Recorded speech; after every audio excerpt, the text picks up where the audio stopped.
আমাদের বাসার পুরান বাবুর্চি চলে আসছে। আমার বোন, আজকে আমার বোনকে রান্নায় বসাই দিছি। আমার মেজো আপুরকে দাওয়াত করা হয়েছে, আমার বড় আপু দাওয়াত করছে। তো ওই বাসায় দাওয়াত খাওয়া হয়েছে তাদের। ওখান থেকে বলছে আমাদের বাসায় চলে আসার জন্য, কারণ আমাদের বাসায় গতকালকে বুধবারে তাদের দাওয়াত ছিল। তারে বলছি সে যেন, আমার ভাইয়া বলছিল আর কি, তারে দিয়ে রান্না করানোর জন্য। যেহেতু আমি হচ্ছে নতুন বাবুর্চি, আমি এখনও পুরোপুরি পারি না। আর এতজন ঠিক আছে, আমি রান্না করি, মানে 5-10 জন হলে ঠিক আছে, এতজনের 15-20 জনের সব এতগুলা রান্না আমার সাহসে দিচ্ছে না। যদি রান্নাটা ভালো না হয় তাহলে তো কেউই খেতে পারবে না। যার কারণে আমার ভাইও বলছে রান্না কেমন হয় না কেমন হয় আমার আপুকে থাকার জন্য। তো আমার আপু আসছে, আজকে সব রান্না সে করবে, আমি তার হাতে হাতে তাকে সাহায্য করব। এগুলো হচ্ছে গরুর বট, সে সব মশলা দিয়ে মেখে নিতেছে, আমি ভিডিও করতেছি। আবার আমি যে কাজ করতেছি না তাও না, আমিও কাজ করতেছি, তাকে হাতে হাতে সাহায্য করতেছি। যেগুলো আমি পারি ওগুলো করতেছি, যেগুলো পারি না তার থেকে দেখতেছি।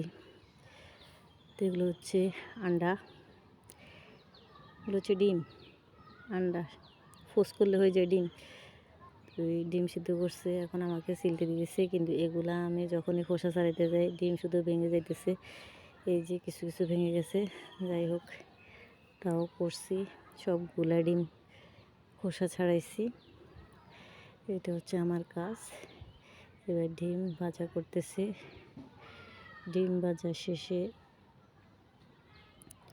মাছ ভাজা করা হবে, তারপরে মুরগিগুলা ভাজা করা হবে, সাথে হচ্ছে একটা ভর্তার আইটেম আছে, একটা সবজি আছে, যেগুলো হচ্ছে মাছগুলা আমার বোন ধুইছে। তখন আমি মাছ কুটতেছিলাম, এগুলা বাজার থেকে কুটে আনছিল, বড় মাছ ওই জন্য ভাই বাজার থেকে কেটে আনছে। আমি ছোট মাছ কুটছিলাম। তো আপু কাজ করতেছে আর বলতেছে শিখে নে।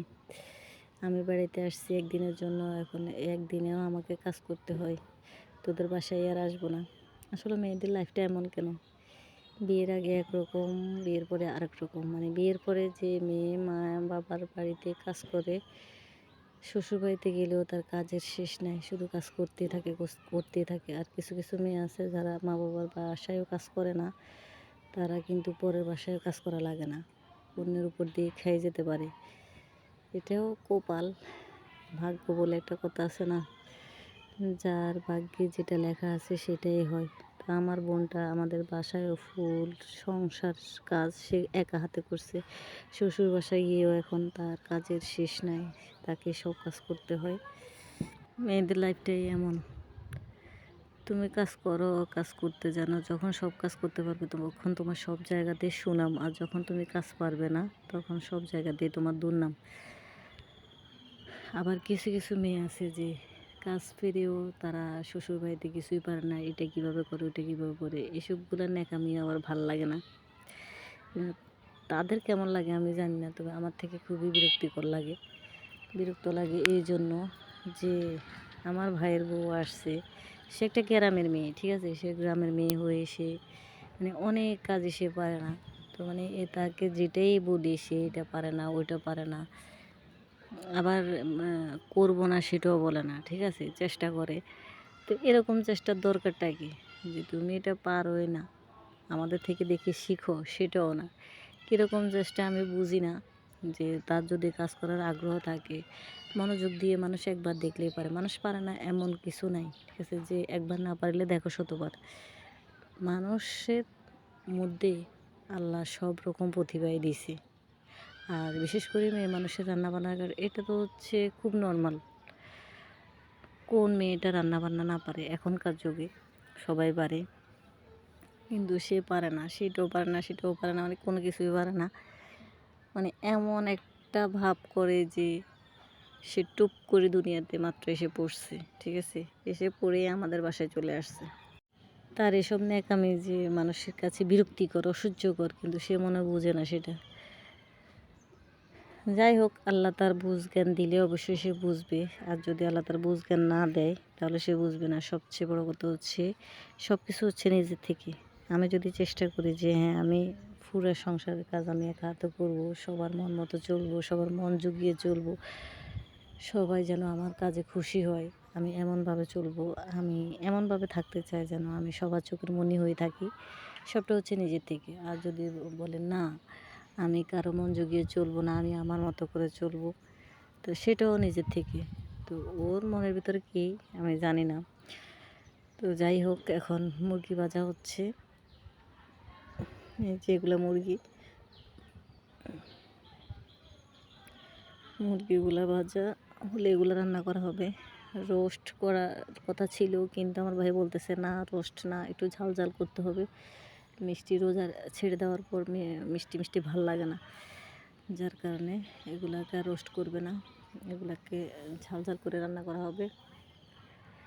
যাই হোক, আমার মুরগিগুলো ভাজা শেষের দিকে প্রায় শেষ হয়ে আসছে, এরপর ওগুলাকে রান্না করা হবে।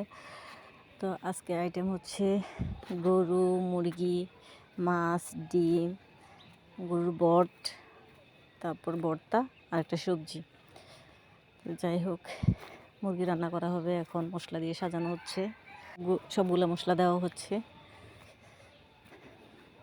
তো যাই হোক, সবাই জানাবেন কার ঈদ কেমন কেটেছে। আমার ঈদ এভাবে রান্নাঘরে কেটেছে, কোথাও যাইও নাই, চুলগুলোও আশ্রয় নেই, সাজবোটা কি, ঠিক আছে। আর ঘরের ভিতরে কাজ থাকলে ভাল লাগে না, যে কাজ ফেলে রেখে আমি সাজবো, ঈদের আনন্দ উপভোগ করব। আসলে ঈদের আনন্দ উপভোগ করব কি, যাদের যাওয়ার জায়গা আছে, যারা যায় ঘুরতে বের হয়, তাদের জন্য ঈদটা ঠিক আছে। আর আমাদের মতো মানুষের জন্য ঈদটা প্রতিদিনের মতোই লাগে, ঠিক আছে। অন্যদিন যেমন, ঈদের দিন আমাদের কাছে তেমন। তো হঠাৎ করে মানে সংসারে এমন কাজ বেড়ে গেছে যে কাজ ফেলে রেখে কোথাও যাইতেও মন চায় না, ইচ্ছে করে না। কোথাও যদিও বের হই, মনে হয় আজকে তো বাসায় এই কাজ আছে, এই কাজ আছে, বা আমু কি করতেছে, আমু কি পারবে, আমু তো পারবে না, মানে এতগুলো চিন্তা করে আর মাথাটা নষ্ট হয়ে যায়। তার চেয়ে ভালো কোথাও না যায়, এভাবে চলতেছে। তো ঈদেও কোথাও যাওয়া হয় নাই, বাসায় আছি, এই যে কাজ করতেছি। এখন আবার সবার দাওয়াত আমাদের বাসায়, যার কারণে কাজে কাজে আজকের দিনটাও যাইতেছে। এখানে সিমের বিচি রান্না হবে, সিমের বিচি রান্নার জন্য মশলা নেওয়া হচ্ছে। এখানে মশলাগুলো কিন্তু আমি বলে দিতেছি, যেহেতু সিমের বিচি রান্না করা হবে, একটু ঝাল ঝাল হলে ভালো হয়। সিমের বিচি আর বেগুন এগুলো কিন্তু মিষ্টি মিষ্টি, তো যার কারণে একটু মরিচ বেশি দিতে হয়, আবার অতটাও বেশি না যে মানুষ খেতে পারবে না, একটু ঝাল দিতে হয়। আমি সিমের বিচি সবগুলো ফাতলে দিয়ে দিতেছি। দেখেন, আমিও কাজ করি, আমি যে কাজ করি না তা না, আমিও কাজ করি। সবগুলো সিমের বিচি দিয়ে দিয়েছি, অনেক মজা হবে, কারণ আমি দিতেছি তো, ওই জন্যে। কার থেকে রান্না করতে কেমন লাগে জানি না, তবে আমার থেকে অনেক ভালো লাগে, তবে আবার বেশি ভালোও লাগে না। যে বলছি এই জন্য যে শখের বসে রান্না করা এক, আর মানে নিজের রান্না করার কোনো ইচ্ছেই নেই, তারপরও উপস্থিত মানুষ চলে আসছে, মেহমান আসছে, এই কারণে রান্না করতে হয়, এটা কিন্তু ভালো লাগে না, ঠিক আছে। আমি শখ করে রান্না করব, বা আমি আজকে এই আইটেমটা করব, সেটা হচ্ছে শখের বসে রান্না করা, এভাবে রান্না করলে ভালো লাগে। কিন্তু আজকে রান্না করতেই হবে, আমার ভালো লাগতেছে না, তাও রান্না করতে হবে, তাহলে আর ভালো লাগে না, ঠিক আছে। রান্নাবান্না প্রায় শেষের দিকে, এখন পোলাও করা হচ্ছে।